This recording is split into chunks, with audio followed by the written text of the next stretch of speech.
अस्सलाम वालेकुम क्लास। आज जो टॉपिक है वो है कार्नोट इंजन और कार्नोट साइकिल। सबसे पहले कार्नोट इंजन को समझने के लिए अगर कार्नोट साइकिल समझ लें तो आपको ये ज़्यादा इजीली समझ आएगा।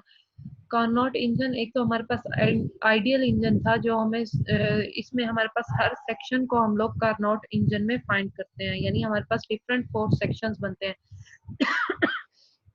नंबर 1 पे जिस वक्त हम बात करेंगे हमारे पास है आइसोथर्मल एक्सपेंशन। आइसोथर्मल एक्सपेंशन उसके नाम से ही पता चल रहा है कि यहाँ पे क्या होगी, यहाँ पे जो एक्सपेंशन है किसी भी चीज की वहां पे हीट की वजह से एक्सपेंशन होगी।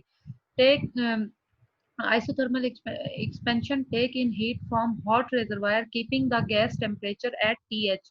कि हमारे पास हॉट रिजर्वायर की वजह से होती है और टेम्परेचर TH होता है। आइडियाबैटिक एक्सपेंशन सेकंड पॉइंट पे आ जाएगी। जब आइडियाबैटिक एक्सपेंशन होगी तो gas work without heat flowing into the gas, gas temperature decreases to TC। तो यहाँ पे क्या होता है, यहाँ पे उसको कोल्ड किया जाता है तो उसका टेम्परेचर जो है वो TC तक पहुंच जाता है TH की बजाय।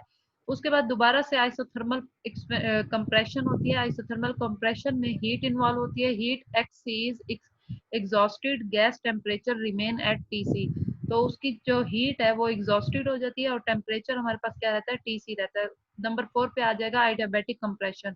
जब आइडियाबैटिक कंप्रेशन में आएगा तो हमारे पास raise the temperature back to the TH के हमारे पास दोबारा से टेम्परेचर जो है TH तक चला जाएगा। तो ये एक साइक्लिक प्रोसेस बन जाएगा। ठीक है, ऊपर बताया हुआ है detail of the Carnot cycle. अगर उसी को हम देखें तो यहाँ पे आप देखें आपके पास एक डायग्राम बनी हुई है। इस डायग्राम में देखें पॉइंट 1 से 2, 2 से 3, 3 से 4 और 4 से अगेन 1 की तरफ ये मूव कर रहा है। तो यहाँ पे आपके पास आइडियाबैटिक जो आपके पास सबसे पहले 1 से 2 में आइसोथर्मल एक्सपेंशन हो रही है, उसके बाद 2 से 3 में जो है आइडियाबैटिक एक्सपेंशन हो रही है। नंबर 3 फिर 3 से 4 में आइसोथर्मल कंप्रेशन होगी और 4 से 1 में आइडियाबैटिक कंप्रेशन होगी। अगर इस डायग्राम को देखें तो आपको ये चीजें बहुत क्लियरली समझ आ जाएंगी। उसके बाद हम कार्नोट इंजन की बात करते हैं। तो कार्नोट इंजन जो है ये हमारे पास जो है मैक्सिमम पॉसिबल एफिशिएंसी को जो है वो रिप्रेजेंट करता था। और यहाँ पे हमारे पास इस ये जो कार्नोट इंजन था ये वर्क करता था between two reservoir can process in the section will be learn about the Carnot cycle and Carnot theorem. ठीक है, अब इसमें आपको मैं थ्योरम का भी बताऊंगी और कार्नोट साइकिल का भी बताऊंगी। अगर यहाँ पे आप देखें तो आपके पास चारों प्रोसेस का नाम दोबारा से यहाँ पे लिखा हुआ है। आपको क्लियरली समझ आ रहा है कि कहाँ पे कौन सा जो प्रोसेस होगा वो होगा। कार्नोट इंजन या कार्नोट थ्योरम की जो डायग्राम है ये बहुत ज्यादा इंपॉर्टेंट है और ये वॉल्यूम और प्रेशर के दरमियान रहता है। ठीक है, पीवी डायग्राम है। तो हमारे पास जब कार्नोट थ्योरम की हम बात करते हैं, any system working between the two given temperature T1 and T2, hot reservoir and cold reservoir can never have an efficiency more than the Carnot engine working between the same reservoir respectively. कि हमारे पास क्या है कि जब दो temperature scale हो तो वहां पे हमारे पास कोई भी ऐसा सिस्टम जो वर्किंग कर रहा हो, सबसे ज्यादा बेहतरीन सिस्टम वहां पे कार्नोट थ्योरम का चलता है। कार्नोट साइकिल की अगर हम बात करें, define an ideal reservoir close thermodynamic cycle in which there are 4 successive operations involved and they are isothermal expansion, adiabatic expansion, isothermal compression and adiabatic compression। ठीक है, कि हमारे पास पहले क्या है, आइसोथर्मल और आइडियाबैटिक पहले एक्सपेंशन है और उसके बाद उनकी कंप्रेशन है। ठीक है, तो यही जो हमारे पास ऑपरेशंस हैं इन्हीं के दरमियान ही हमारे पास कोई भी सब्सटेंस जो है वो अपना बेस्ट जो है वो देती है और दोबारा इनिशियल स्टेट में पहुंचेगी। अगर यहाँ पे कार्नोट साइकिल की आप बात करें, देखिए आपके पास ये 4 डायग्राम है जहाँ पे नंबर ए पे जो है आइसोथर्मल एक्सपेंशन होगी, TH जो है वो चेंज होगा हमारे पास क्यू इन से। तो यहाँ पे हमारे पास जो तो यहाँ पे आइसोथर्मल एक्सपेंशन TH पे जो है हमारे पास इंक्रीज करेगी। जब आइडियोबैटिक एक्सपेंशन में जाएंगे तो TH से ये T1 तक इंक्रीज करेगी और यहाँ पे हमारे पास ये पिस्टन जो है B तक ऊपर चला जाएगा। उसके बाद जिस वक्त कंप्रेशन की बात आएगी तो हमारे पास T1 से ये दोबारा डाउनवर्ड मूव करना शुरू करेगा। पहले ये अपवर्ड मूव करना शुरू कर रहा था, अब ये डाउनवर्ड शुरू करेगा और Q जो है हमारे पास आउट होगी। उसमें Q था जो हीट थी वो इन हो रही थी, इसमें Q क्या हो रही होगी, आउट हो रही होगी। तो जब आइडियोबैटिक कंप्रेशन आएगा फ्रॉम T1 टू TH तो यहाँ पे हमारे पास ये कम्प्लीटली डाउनवर्ड आ जाएगी, थोड़ा सा जस्ट रह जाएगा। तो ये हमारे पास और ये और भी आएगी क्योंकि ये हमारे पास साइक्लिक प्रोसेस होना है तो कंप्लीट होगा। तो ये हमारे पास असल में कार्नोट साइकिल आपको वो जो डायग्राम थी आपके पास साइक्लिक, उसको एक पिस्टन के थ्रू आपको दिखाया गया है। अगर यहीं पे हम देखें तो ये जो 4 प्रोसेस है हमारे पास कार्नोट साइकिल के, ये हमारे पास जो है रिवर्सिबल आइसोथर्मल गैस एक्सपेंशन को शो करते हैं। In this process the amount of heat absorb by the ideal gas Q in from the heat source which is at the temperature TH, the gas expand and does work on the surroundings. Number 2 point पे ये बताया कि process is reversible adiabatic gas expansion. Here the system is thermally insulated and the gas continue to the expanded and work is done in on the surrounding. Now the temperature is TI. इसी तरह point सी पे जो है वो क्या होगा, process जो है वो रिवर्सिबल आइसोथर्मल कंप्रेशन प्रोसेस होगा और यहाँ पे हीट जो है वो लॉस होगी, क्यू उसमें से बाहर जाएगा। तो हमारे पास जो ये इसकी सराउंडिंग होंगी वहां से हीट जो है वो उसमें से आउट जाएगी। और नंबर 4 पे यही बताया हुआ है, जो आपके पास ये पीछे 4 डायग्राम्स थी, उन्हीं का बताया हुआ है। इरिवर्सिबल आइडियाबैटिक कंप्रेशन होगा जहाँ पे हमारे पास अगेन सिस्टम जो है वो आइसोथर्मली इंसुलेटेड हो जाएगा और टेम्परेचर जो है वो हमारे पास दोबारा टीएच तक पहुंच जाएगा। ठीक है, अब अगर इसके स्टेप्स को हम सॉल्व करें कार्नोट साइकिल को, तो स्टेप 1 में क्या है, जब P1 V1 P2 V2 और T2 हमारे पास मौजूद होगा तो हीट हमारे पास Q1 होगी। तो अगर हम देखें W1 से 2 की तरफ जब हमारे पास वर्क डन होगा तो ये हमारे पास होगा हीट Q1 के लिए। तो यहाँ पे हमारे पास आ जाएगा mu multiply by R multiply by T1 multiply by L N of V2 over V1।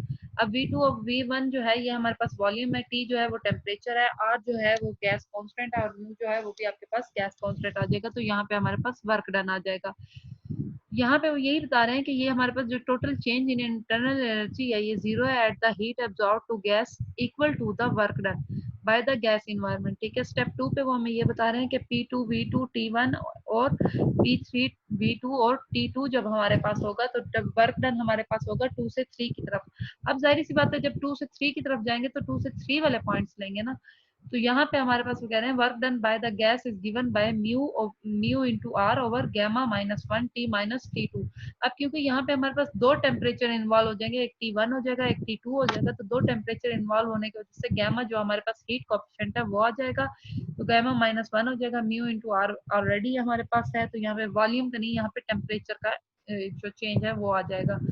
Point 3 जिस वक्त हम लेंगे स्टेप 3 में आइसोथर्मल कंप्रेशन में, compress isothermally from the P3 V3 T2 to P4 V2 V4 and T2। तो यहाँ पे जब हम बात करेंगे हमारे पास क्योंकि टेम्परेचर जो है वो कांस्टेंट रहेगा तो हमारे पास जो उसका गैस इन्वायरमेंट है वो हमारे पास W3 से 4 जो इक्वल टू आ जाएगा mu R T2 ln of V3 V4। अब ये देखें कि ये हमारे पास दोबारा से स्टेप 1 वाला प्रोसेस हमारे पास अगेन हुआ है। जस्ट फर्क ये है कि वहां पे टेम्परेचर T1 था, यहाँ पे टेम्परेचर हमारे पास T2 हो जाएगा। जब T4 पे जाएंगे, जब स्टेप 4 पे जाएंगे तो स्टेप 4 में अगेन हमारे पास कंप्रेशन होगी, आइडियाबैटिक कंप्रेशन होगी। तो आइडियाबैटिक कंप्रेशन में हम फिर से टेम्परेचर कॉफिशिएंट लेंगे क्योंकि टेम्परेचर का डिफरेंस होगा। तो mu into R over gamma -1 T1 minus T2 हो जाएगा। तो यहाँ पे हमारे पास T1 माइनस T2 जिस वक्त आएगा तो ये हमारे पास इसी तरह से ये सिस्टम पूरा का पूरा वापस उसी प्रोसेस में मूव कर जाएगा। अगर यहाँ पे हम देखें तो टोटल वर्क डन जो एनवायरमेंटल कंप्लीट साइकिल जो है उसका वर्क डन हमारे पास W1 से 2 प्लस 2 से 3 प्लस 3 से 4 और 4 से 1 को हम एडअप करेंगे। जब इनको एडअप करेंगे तो हमारे पास जो रिजल्ट आएगा वो नेट एफिशिएंसी को शो करेगा, जो हमारे पास net work done by the gas होगा divided by heat absorb by the gas. जितनी भी उसकी वर्किंग कैपेसिटी है जो भी वो वर्क डन करेगा डिवाइडेड बाय हीट एब्जॉर्ब आएगा। तो नेट एफिशिएंसी हमारे पास आ जाएगी W ओवर Q1। तो यहाँ पे अगर हम देखें Q1 minus Q2 divided by Q1, ये जो है वर्क डन की चेंज इन वर्क डन है और उसी तरह उसको 1 को कॉमन लेके क्योंकि Q1 से डिवाइड हो जाएगा तो 1 माइनस Q2 ओवर Q1 आ जाएगा। तो अगर यहाँ हम देखें 1 माइनस Q2 ओवर Q1 की अगर वैल्यूज यहाँ पे पुट करें तो ये हमारे पास ये वाला फार्मूला बन जाता है 1 minus T2 over T1 into ln of V3 over V4 divided by ln of V2 over V1।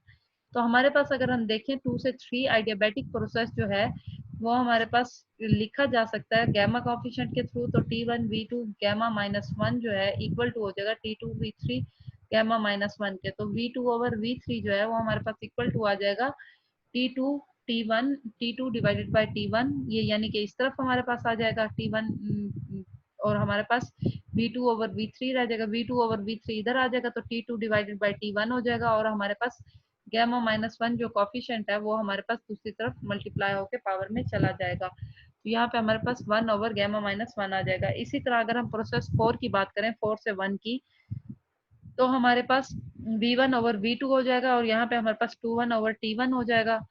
लेकिन 1 माइनस गैमा माइनस वन ये एक्सप्रेशन सेम रहेगा, जस्ट वॉल्यूम में चेंज होगा, क्योंकि ये दोनों प्रोसेस हमारे पास सेम आ रहे थे। तो हमारे पास ये इम्प्लाइज करते हैं कि v2 over v3 equal to हो जाएगा v1 ओवर v2 के, यानी दोनों तरफ हमारे पास कोफिशिएंट सेम है ना, तो जब दूसरी तरफ की हम वैल्यू की बात करेंगे तो वो भी तो सेम होने चाहिए ना। So the expression of the net efficiency of Carnot engine reduce to the net efficiency 1 minus t2 over t1। तो इसकी जो नेट एफिशिएंसी है वो यहाँ तक रिड्यूस हो सकती है इफ, ठीक है। और ये जो है आप लोगों का कार्नोट इंजन का थ्योरम जो है वो कंप्लीट हो गया। यहाँ से आप लोग इसको डिटेल से समझ सकते हैं और कैलकुलेशन आपने यहीं से करनी है।